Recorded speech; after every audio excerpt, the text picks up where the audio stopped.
today we are actually continuing the modification on the, you can barely see it, the Land Rover's there. Yeah, you can see it, MX-5. We've got some hoses to fit today. We're spazzing? No, don't think that. We're juicing, no, spicing. We're spicing up the engine bay today. Don't have a clue where half of these go, but we're going to have to find them because otherwise it's not going to look good. But we've got that to fit. We've also got some injector wires to fit, which, if you hadn't noticed, they match. That matches with my OCD. So the first thing I'm actually going to have to do with the car is drop all the coolant that's sat in it at the minute, which I don't know how to do, so we're going to have to watch something on how to do that, but we will get there eventually. So now the car is actually jacked up a little bit off the floor because there's no chance I'm crawling under that tiny gap when it's on the floor. So below, underneath here, I don't know if you're going to be able to see it, there is a little hole up here.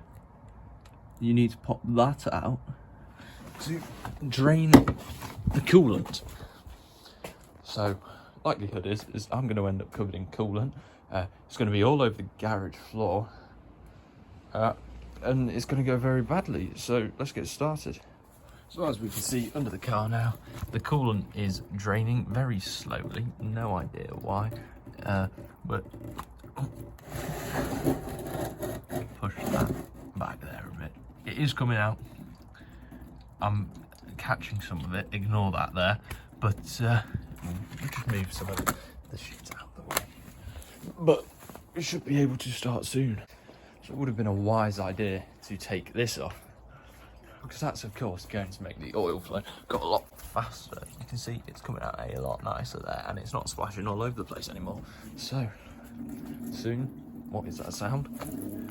No, it is still going in. Let's just change the orientation of that a bit. So there we go.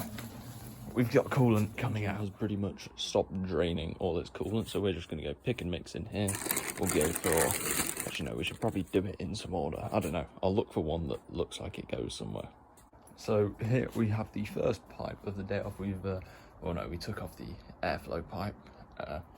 Got our throttle in there, of course, going back to the airbox over there, but this pipe just basically attached between there, and we'll get the new one in now. So here we have it. That is the first hose of the day on. Now we just have 9 more to go and find where the other 9 are, so that should be fun. So we are actually making really nice progress with this. We've now got the feed line from the filler tank, so they're just there, just sort of mock it up, see where they go. So we'll start doing some others, but I have noticed one thing which is going to be difficult. So where is my torch? There it is. So if we look down here, this pipe, that pipe there that runs along and goes back here is the next sort of big pipe that needs to go on. So looking at how I'm going to do that, I'm still not sure at the minute, but I'm sure we'll work something out. So we have actually done, how far through are we? We're 70% of the way through. We've got this one, that one there that leads round down here, this one up top, this one that feeds into the back of the air pipe, and these two here that are coming out of the thermostat, going back into the block. Now we've just got the difficult ones to do, back there and down there.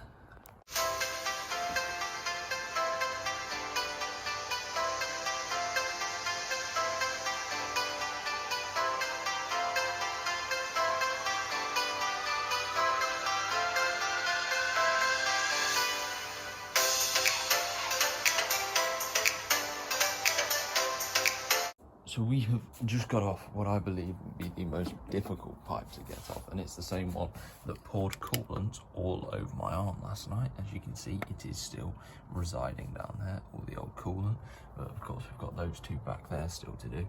But there's a little clip, just this one here, which was a bit of a annoyance to get off, and then, well, the heat shield was hard enough to get off because there's a little bolt right down the bottom of there. But what I'm quite impressed is the fact that this still has shine on it, the manifold. Like, this car is, what, 21 years old, and we've still got the shine on the manifold. I know it's rusty like up there and everything, but to keep that like that just shows you how low of a mileage this engine is.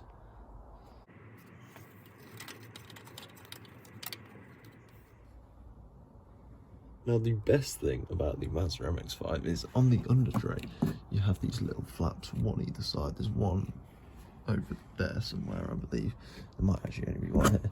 But you can get right to that coolant pipe and attach it on. So that's quite handy when you're doing that, so you don't have to take the whole under tray off. So we've actually encountered we've actually encountered a slight what do you call it? Barrier. There we go. That's the word. Slight barrier here, and the fact that you basically can't get these off down there either or up there because there's no way to really twist them or get anything like a pick behind them. So we're just going to cut them after pouring even more coolant out of that pipe over my whole engine bay. We've cut this pipe off. We just cut them. Might need to give that a clean up, or we just let it dry. I probably will do the second option. So after making multiple big cuts, including the one down the side of my finger, we've actually got that pipe off. I never want to touch a coolant pipe again because, let's just say, that was not nice to get off. You have to get right back in that space there, and it sits on it, and there's no easy way to pull it off because it's formed a vacuum. So you basically have to cut it off with a razor blade whilst also cutting your finger off. So finally we have all of the 10 new coolant lines in, so it's just a process of actually putting everything back together, and yeah, we can start to actually wait, no, we've got some ignition leads to do first, but we'll do that once we've got the rest of this back together.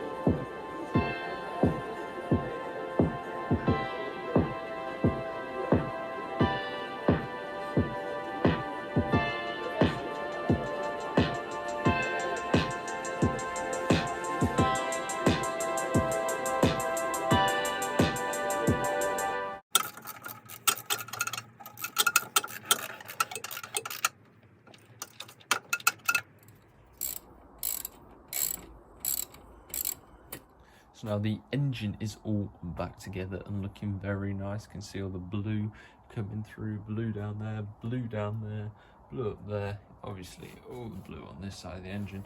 Now it's just time to get some coolant back in and we can start her up. Right, so we've got coolant back in there, coolant back in there. There's nothing leaking out the bottom, so it's time to start it.